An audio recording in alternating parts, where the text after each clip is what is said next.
ஆனால் பெய்ய மாட்டாங்களே, எவ்வளோ பெரிய இது பாரு.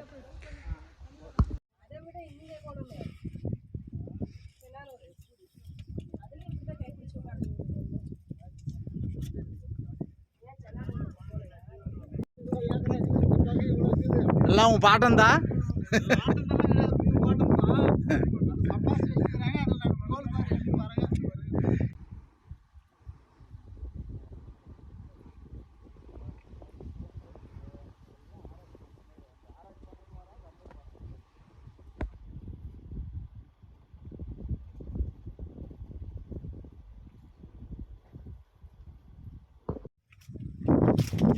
பின்னாடி பாரு, சூப்பரா இருக்கு.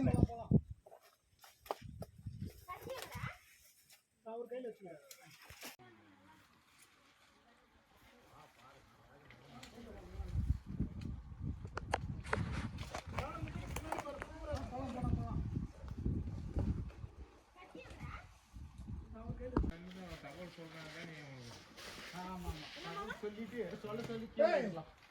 மேலே ஏறிப்பார், சூப்பராக சீனு. பரத் மேலப்பா, பிடிச்சாச்சு.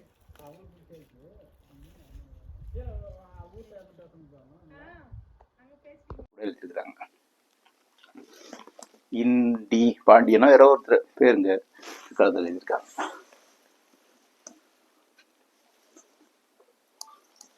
வேற ஏதாவது டவுட் மாதிரி இதை வந்து அடர்த்தியா இருக்கு, கீழே போக போக கொஞ்சம் அடர்த்தி கம்மியா இருக்கு. அது முடியுமே இருக்கு சார், கீழே முடியுமே அது வரைக்குமே இருக்கு. அது முடியுமே இருக்கு வீட்டு ஒரு 100 இருக்கிற மாதிரி தெரியுது. அந்த மாதிரி வந்து மொத்தம் 4, 5, 6, 7, 8, 10 லைன் இருக்குது. எனக்கு தெரிஞ்சு 350 400 இருக்கும். 3 லைனுக்கு 100ன்னா எந்த பாப்பாக்கு ஹாப்பி பர்த்டே குட்டி பாப்பாக்கு 11th பாப்பாக்கு பாப்பா அவன் பேர் என்ன நடக்குது? Sujatha. Happy birthday to Sujatha. அது ஹாப்பி பர்த்டே சொல்லி வீடியோ எடுத்து அனுப்பலாம் விடுங்க அவங்க ஸ்கூலுக்கு. நேற்று தான் ஹாப்பி பர்த்டே கம்மியாக தான் இருக்கும், பிச்சு பிச்சு வச்சுருக்காங்க அவ்வளோதான். சுஜாதாக்கு ஹாப்பி பர்த்டே. எல்லாம் ஜோரா வருகிற கை தட்டுங்க. எங்களுக்கு சுகர்லாம் எதுவும் இல்லை சார். உங்க ஷார் நான் எடுத்துக்கலாம். ஒரு ஷார் அவர் சாப்பிடணும்.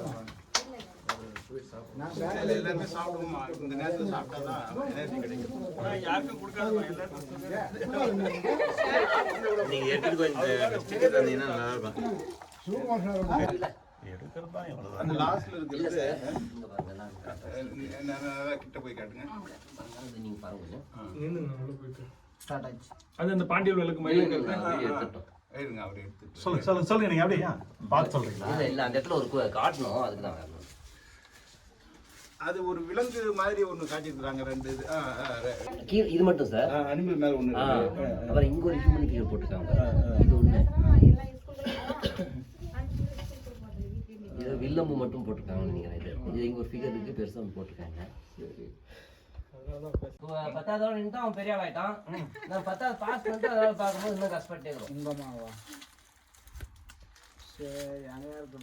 மகளுக்கே கல்யாணம் பண்ணி பேட்டி பார்த்துட்டான் சார். அப்படி இடங்கள்ல இங்க பாருங்க, இது பேர் வந்து பாண்டியல் விளக்கு. 1, 2 அங்க கீழே கூட இருக்கு பாருங்க, அது பேர் பாண்டியல் விளக்கு. இந்த பாண்டியல் விளக்குன்னா என்ன அர்த்தம்னா மாண்டவர் விளக்கு, அதாவது இறந்தவர்களுடைய ஆவி. இப்ப கூட பாத்தீங்கன்னா யாராவது இறந்துட்டாங்கன்னா அவங்கள வந்து சுடுகாட்டுல புதைச்சிட்டு வந்து வீட்டுல ஒரு விளக்கு வச்சிருப்பாங்க, அதை கும்பிட்டு போவாங்க. அதே மாதிரி வருஷத்துக்கு ஒரு முறை அந்த இறந்தோரின் நினைவா வந்து வழிபாடு செய்வாங்க. நீர்நிலைகள்ல போய் வழிபடுறது அவருடைய வழக்கம். இது வந்து பல இடங்களை நம்ம பார்த்துருக்குறோம். இது வந்து பிற்காலத்துல கூட வந்து என்ன பண்ணிருக்காங்கன்னா, இந்த பாண்டியல் விளக்கு வைக்கிறதுன்றது இப்ப கூட ஒரு 300-400 வருஷத்துக்கு முன்னால கூட நம்ம அனுமார் சிலை செஞ்சிருப்பாங்க. அந்த அனுமார் சிலை பக்கத்துல யாருடைய நினைவாக சிலை செஞ்சு பக்கத்துல இந்த விளக்கை அடிச்சு வச்சிருப்பாங்க. அல்லது இந்த விளக்கை போட்டு அது பக்கத்துல அவருடைய பேர் எழுதி வச்சிருப்பாங்க. அவங்க நினைவா வந்து வருஷம் பண்றது. ஆகவே இது வந்து இறந்தோருடைய நினைவாக வரையப்பட்டிருக்கக்கூடிய பாண்டியல் விளக்குகள் இங்கே காட்டப்பட்டிருக்குன்னா, அதுக்கு அடுத்ததாக கொஞ்சம் உள்ள போனீங்கன்னா இந்த கல் திட்டைன்னு சொல்லுவாங்க, சதுரமான ஒரு வரைஞ்சி அதுக்கு உள்ள வந்து மனிதனை காட்டியிருப்பாங்க. நல்லா உள்ள பார்த்தீங்கன்னா தெரியும். அதாவது கல் திட்டை, அதாவது பெருங்கற்கால மக்கள் தன்னுடைய இறந்தவர்களை எப்படியெல்லாம் அடக்கம் பண்ணாங்கன்றதை அங்கே காட்டி அதை காட்டியிருக்காங்க. அதுக்கப்புறம் வீட்டு ஒரு முக்கோணம் மாதிரி ஒரு வீடு இருக்கு. இங்க நல்லா பாத்தீங்கன்னா தெரியும், முக்கோணம் மாதிரி இருக்கு. அதுக்குள்ள ஒரு மனிதனை காட்டியிருப்பாங்க. ஒரு வீடு இது நல்லா பாருங்க, இங்க பாருங்க வீடு, அந்த வீட்டுக்குள்ள மனிதன் இருக்கிற மாதிரி காட்டியிருக்காங்க. இது மாதிரி இருக்கு. அதுக்கப்புறம் வேற என்னென்ன இருக்குன்னு பாத்தீங்கன்னாங்க மயில் காட்டியிருக்காங்க. இங்க பாருங்க மிக அழகா 2 மயில காட்டியிருக்காங்க. அதே மாதிரி வேட்டை காட்சிகளும் காட்டியிருக்காங்க. இங்க பாத்தீங்கன்னா தெரியும், ஒரு மனிதன் வந்து விலங்கு மேல இது பண்றது காட்டியிருக்காங்க. இங்கேயும் காட்டியிருக்காங்க. அதே மாதிரி வில்லை வைத்து வேட்டையாடக்கூடியதை இந்த இடத்துல காட்டியிருக்காங்க பாருங்க. இந்த இங்க பாருங்க வில்லு, அவன் ஒருத்தன் வந்து வில்லை வச்சு வேட்டையாடுறான். அது ஆகவே இங்க பல விஷயங்களை காட்டியிருக்காங்க. வேட்டையாடுறதை காட்டியிருக்காங்க, மிருகங்களை காட்டியிருக்காங்க, பறவைகளை காட்டியிருக்கிறாங்க, குறியீடுகள், மற்றது எல்லாமே வந்து குறியீடுகள் தான். இங்க பாருங்க இது எல்லாமே குறியீடுகள் தான். இந்த குறியீடுகள் என்னத்தை காட்டுதுன்னு சொல்லி பாத்தீங்கன்னா, பின்னால வந்து எழுத்துக்கள் வளருது இல்லைங்களா, எழுத்தெல்லாம் பிராமின்னு சொல்லுவாங்க, தமிழ் பிராமி. அந்த எழுத்துக்களுடைய முன்னோடியா இது மாதிரியான குறியீடுகளை தான், குறியீடுகள்ல இருந்தா தமிழ் பிராமி எழுத்துக்கள் வளர்ந்தது அப்படின்ற ஒரு கருதுகோள் இருக்கு. அதுக்கு சான்றா ஆய்வு பண்றதுக்கு மிக முக்கியமான இடமா இதெல்லாம் வந்து வளமை சின்னங்களா சொல்லுவாங்க. இங்க பாருங்க முக்கோணமா போட்டு கூறு இருக்கு. அதே மாதிரி நட்சத்திரங்கள் நிறைய இடத்துல வரைஞ்சிருக்கிறாங்க. இங்க பாத்தீங்கன்னா இங்க ஒரு நட்சத்திரம், இங்க பாருங்க இங்க ஒரு நட்சத்திரம். இது வந்து பாண்டியல் விளக்கு. இது முழுக்கவே மற்றது எல்லாமே வந்து குறியீடுகள் தான். இங்க பாருங்க இதெல்லாம் குறியீடுகள். இது குறியீடு, இங்க அதே மாதிரி குறியீடு. இங்க பாருங்க ஒரே ஒரு வட்டம் இது மாதிரி போட்டுருங்க. பிளஸ் இங்க கா மாதிரி இங்க பாருங்க பிளஸ் குறி மாதிரி போட்டுருக்காங்க பாருங்க. கா அது அது பக்கத்துலேயே ஒரு சின்ன மனித உருவம் இது மாதிரி. அதுக்கப்புறம் இந்த பழைய ஓவியத்து மேல புதுசாகவும் வரைஞ்சிருக்கிறாங்க. இது மங்களா தெரியுது தான் பழசு. இங்க இந்த 3 பாமா இருக்கு பாருங்க, இது வந்து ரொம்ப ரீசெண்டா ரொம்ப புதுசா இப்ப இருக்கிறவங்க யாரோ வரைஞ்சிருக்கிறாங்க. அந்த கலரை வச்சு நம்ம இது வந்து ஒரு புதிய ஓவியம் அப்படின்னு சொல்லி நம்ம தெரிஞ்சுக்கலாம்.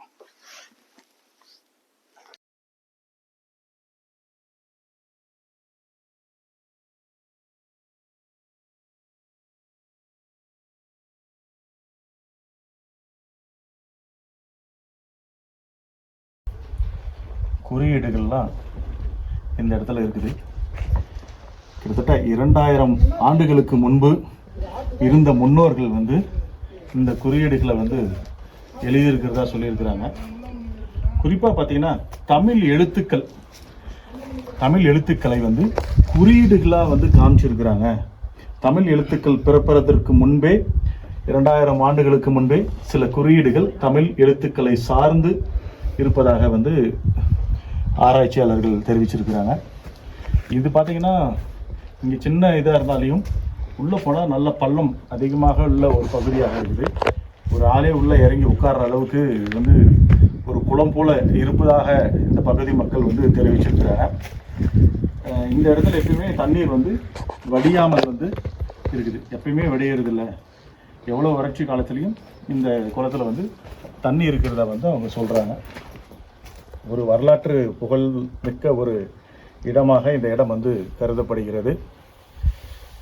இதை இன்னும் மேலும் தமிழ் எழுத்துக்களை வந்து ஆராய்ச்சி செய்யக்கூடிய ஆராய்ச்சியாளர்கள் இந்த எழுத்துக்களை எல்லாம் வந்து ஆராய்ச்சி பண்ணி அந்த எழுத்துக்களை என்னன்றது மக்களுக்கு வந்து தெரியப்படுத்தணும் அப்படின்னு நாம் கேட்டுக்கிறோம்.